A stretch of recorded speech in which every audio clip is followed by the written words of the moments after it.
Donc ça, c'est un projet qui se passe dans le cadre d'une collaboration avec Développement international des jardins. Nous avons mené ces projets au Sri Lanka. Donc en gros, ils avaient un projet sur place pour augmenter un peu les chances de réussite des entrepreneurs au milieu rural là-bas. Et lorsqu'on arrive et on commence à travailler avec eux, c'est qu'on a identifié comme la grande problématique, c'était que pour qu'ils puissent se développer un peu plus, ces entrepreneurs, ils avaient comme un frein qu'on percevait chez ces entrepreneurs, qui c'était justement le fait que eux, ils n'innovaient pas trop. Donc, si on dit comme ça, ils se copiaient les uns avec les autres là. Et donc, toute la question, c'était, bon, comment on fait en sorte que ces entrepreneurs, ils puissent débloquer un peu ce qu'on appellerait mindset pour qu'ils puissent essayer un peu plus de nouvelles choses, pour qu'ils puissent essayer éventuellement d'être un peu plus créatifs dans les genres de mobilisation des ressources qu'ils avaient pour éventuellement amener à des innovations qui pourraient, en fin de compte, améliorer un peu leurs conditions de succès avec leur projet entrepreneurial. Donc, une fois qu'on fait ces diagnostics-là, et on a travaillé tout le temps en partenariat avec une coopérative financière au Sri Lanka qui s'appelle Sanasa, avec Développement international des jardins, qui était un peu celui qui menait les projets, et aussi avec une université locale. Donc, on fait le diagnostic de la situation, on voit que c'est ça un peu le problème, comment on peut débloquer un peu plus cette créativité, mais pas dans le sens qu'ils n'étaient pas créatifs, mais ils étaient créatifs, mais comment ils les mobilisent dans la business. Et là, on se disait, OK, maintenant, il faut qu'on apporte quelque chose, qu'on fasse une intervention qui puisse éventuellement amener au résultat qu'on veut.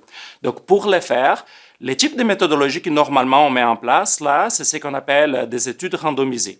Donc, comme on n'était pas complètement sûr de c'était quoi la meilleure façon en fait, d'intervenir. La première chose qu'on a fait, c'était de revenir sur la littérature, voir c'est quoi que la littérature nous raconte quand on essaye de faire ces genres d'interventions dans les contextes en voie de développement. Quelles sont les façons qu'on peut mobiliser si jamais on veut avoir un impact ou les approches qu'on peut mobiliser si on veut avoir un impact sur la créativité et l'innovation avec ces entrepreneurs-là. Donc, en étude randomisée, en gros, ça veut dire qu'il faut que je choisisse une intervention que je veux faire de façon aléatoire. Je vais choisir un groupe qui va la recevoir versus un groupe contrôle. Ou, dans ces cas-là, c'est qu'on a dû faire, par des raisons éthiques, là, c'était au lieu d'avoir un groupe contrôle qui ne reçoit rien, on a simplement vu qu'il avait comme deux façons un peu dans la littérature qu'on pourrait traiter cette question-là.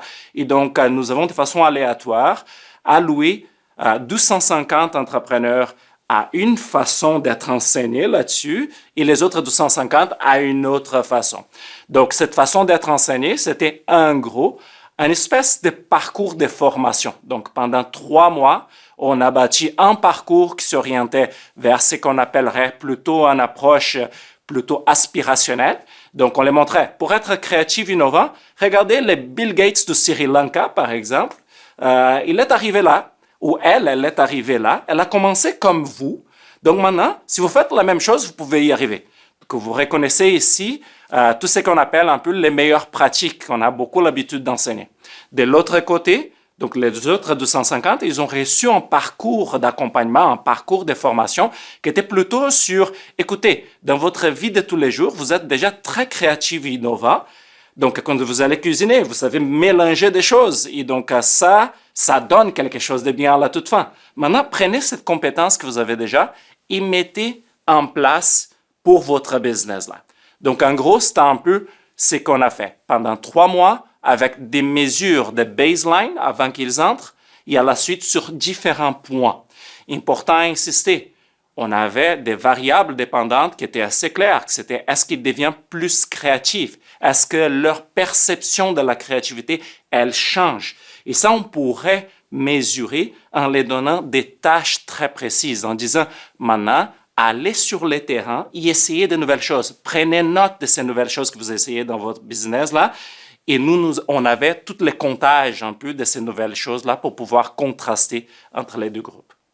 Donc, comme résultat, nous avons trouvé 3 choses qui, je dirais que la première, bon, c'est un résultat qui pourrait apparaître, c'est-à-dire il y a une qui a gagné, disons, donc il y a celle qui est plutôt basée sur les compétences que je possède déjà. Quand je vais cuisiner, par exemple, je sais déjà comment mélanger des choses. Donc, celui-là a amené les entrepreneurs à essayer plus de nouvelles choses par rapport à l'autre, que c'était de montrer un peu les Bill Gates du Sri Lanka. Donc ça, c'est correct, ça pourrait donner l'un ou l'autre.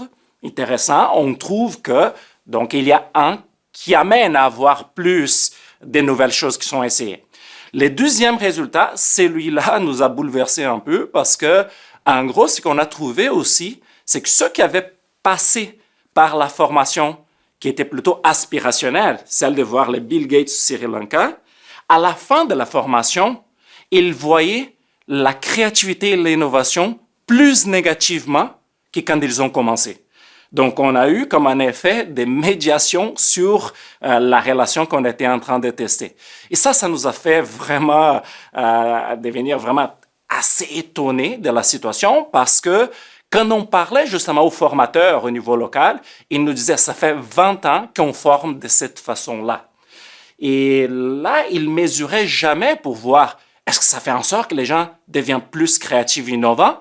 Ils mesuraient normalement plutôt c'est que c'était leurs évaluations en classe pour savoir est-ce que ça a été bien délivré ou pas, la formation. Et donc, nous, quand on amène alors les tests, c'est ça que ça nous donne, qui en fait, on est en train de faire plus de mal que de bien en donnant ces formes de formation dans ces contextes-là. Donc là, ça nous amène au troisième résultat. Une fois que nous avons ça, bien entendu, tous les partenaires de projet, donc Développement international des jardins, plus SANASA, qui était la coopérative financière locale, plus l'université locale, on reprend la formule qui semble avoir plus de résultats. Et là, on les met à l'échelle. Comme je vous ai dit, on avait fait ça initialement 250. On les met à l'échelle sur plus de 8000 entrepreneurs. Et donc, ce qu'on a pu découvrir, en fait, avec ça, c'est que pourquoi ça marchait plus, cette formule qui était un peu plus associée à les compétences que j'avais déjà chez moi, là, avec des activités de tous les jours. Et là, en faisant à la fin encore une 50aine d'entrevues qualitatives avec ceux qui avaient le plus changé, là, ce qu'on a découvert, c'est que quand on montrait qu'ils avaient déjà la compétence, les schémas cognitifs pour arriver au résultat final semblaient beaucoup plus courts et plus faciles. Quand on faisait la même chose avec ceux qui étaient dans les parcours aspirationnels, là, eux, ils nous disaient « Oui, je sais comment aller vendre dans les prochains villages, dans les villages un peu plus centrales, mais il avait un moment qu'il s'arrêtait. Il ne voyait plus. C'était quoi les schémas pour que j'arrive à devenir effectivement ces Bill Gates du Sri Lanka? Et là, il se disait « C'est impossible pour moi. » Et il décrochait.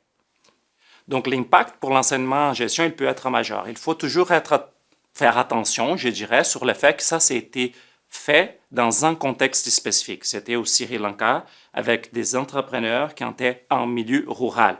C'est clair qu'on ne peut pas simplement dire ça va marcher partout de la même façon. C'est clair que nous, on est dans un autre contexte, par exemple, quand on est ici en gestion. Mais la gestion, elle n'est pas enseignée juste ici. Elle est enseignée partout dans le monde, aussi dans des endroits qui ont des contextes et des conditions qui sont assez semblables. Donc déjà, le fait qu'on sort ces résultats, qu'ils sont publics, qu'ils sont publiés, il donne un peu des indications à d'autres à travers le monde sur peut-être des méthodes ou des approches qu'ils peuvent utiliser. De façon très concrète, chez nous, là, ces projets nous ont permis de faire des avancées énormes sur certains programmes et sur certains projets qu'on mène. Donc, notamment, on mène beaucoup ici au Pôle Idéos, beaucoup de projets de formation et d'accompagnement dans lesquels on est depuis des années en train d'appliquer exactement la même méthodologie. On travaille avec une méthodologie que je dirais de petite expérimentation basée sur les ressources que je détiens déjà. Beaucoup moins sur les données des grands cas, sur des choses qui éventuellement ils devraient de façon aspirationnelle vouloir avoir, mais beaucoup plus en se basant sur regardez ce que vous avez à disposition, quels sont vos objectifs, et maintenant, faisons une petite expérimentation, essayons de voir à quoi ça nous amène pour qu'ensuite on va encore plus loin. On a fait ça dans les programmes qu'on mène, les pactes pour l'inclusion des personnes immigrantes. Donc, depuis 4 ans, on mène ça avec plusieurs entreprises. On fait ça dans le contexte d'un programme qu'on mène présentement avec la Chambre de commerce de Montréal métropolitain et KPMG pour la décarbonation des entreprises à Montréal. Donc, on fait justement cette méthodologie-là. Et en plusieurs de nos cours en responsabilité sociale et développement durable, c'est qu'on a commencé à insister de plus en plus quand on va travailler sur des cas ou quand on va travailler sur des exemples, c'est avoir ça comme une référence, mais pas ça comme une référence du type, c'est juste le role model qui est important. Oui, il existe, mais il y a une distance entre ça et ce que vous faites là. Concentrez-vous aussi beaucoup sur les ressources que vous avez à disposition et par où vous pouvez commencer. Ne ciblez pas autant ce qui est la destination idéale et finale, mais plutôt comment vous pouvez être en mouvement et vous pouvez vous améliorer au fur et à mesure que vous avancez.